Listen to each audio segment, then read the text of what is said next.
चलो कहानी को आगे बढ़ाते हैं। वो बूढ़ा सैंटियागो को दुनिया का सबसे बड़ा झूठ बताता है कि क्या है। उसके बाद सैंटियागो कहता है कि नहीं, मेरे केस में ऐसा नहीं है, क्योंकि मैं मेरे माँ बाप मुझे प्रीस्ट बनाना चाहते थे बचपन से ही, बट मेरा सपना था दुनिया घूमने का और मैं उस पर अब आगे बढ़ गया हूँ। सैंटियागो को उस बूढ़े में दिलचस्पी होती है। उससे पूछता है तो आप कौन हैं या कहाँ रहते हैं।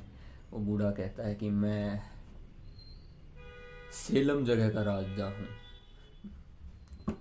अब इस पर सैंटियागो को लगता है कि हाँ, ये शायद थोड़ा सा पागल है या मुझे इसमें दिलचस्पी नहीं देनी चाहिए।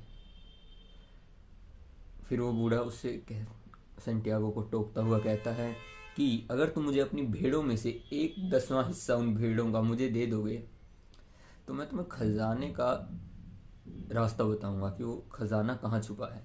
सैंटियागो को लगता है कि ये बूढ़ा भी कोई ठग है, जैसे वो, या शायद वो जिप्सी औरत जिससे वो पहले मिला था उसका हस्बैंड है, उसे ठगने की कोशिश कर रहा है। सैंटियागो उसमें दिलचस्पी नहीं देता है, कहता है कि शायद अब तुम्हें चले जाना चाहिए। इसी में वो बूढ़ा आदमी मिट्टी में कुछ कुछ नाम लिखने लग जाता है। धूप के चमकारे की वजह से सैंटियागो को एकदम से नहीं दिखता है क्या लिखा है, पर जब वो देखता है उस बूढ़े ने उस सैंटियागो के पापा मम्मी और बहुत सी ऐसी बातें लिखी होती है जो सैंटियागो ने कभी किसी को नहीं बताई होती।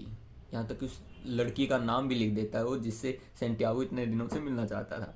अब सैंटियागो हैरान हो जाता है, पूछता है कि तुम हो कौन। वो कहता है मैं किंग ऑफ सेलम हूँ, मेल्चीजेडेक उसका कुछ नाम है।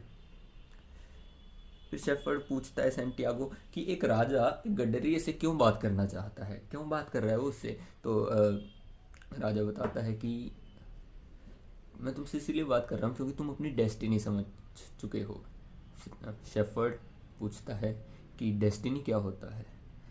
राजा सरल शब्दों में बताता है, डेस्टिनी वो काम होता है, वो एक दिल की इच्छा होती है जो हम काफ़ी समय से करना चाहते होते हैं, पर समय के साथ एक नेगेटिव फोर्स हमारे दिमाग में आता है जो बताता है कि हाँ भाई, अब इस काम को करना नामुमकिन है।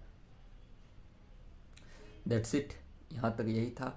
अब वो उदाहरण भी देता है बूढ़ा आदमी की, वहाँ देखो सामने वो बेकर है ना, बेकर जो ब्रेड्स वगैरह बनाते हैं वो दुकान, वो चाहता था दुनिया घूमना, बट उसने डिसाइड किया कि पहले वो अपनी बेकरी की दुकान खोलेगा और रिटायरमेंट के टाइम पे घूमने जाएगा।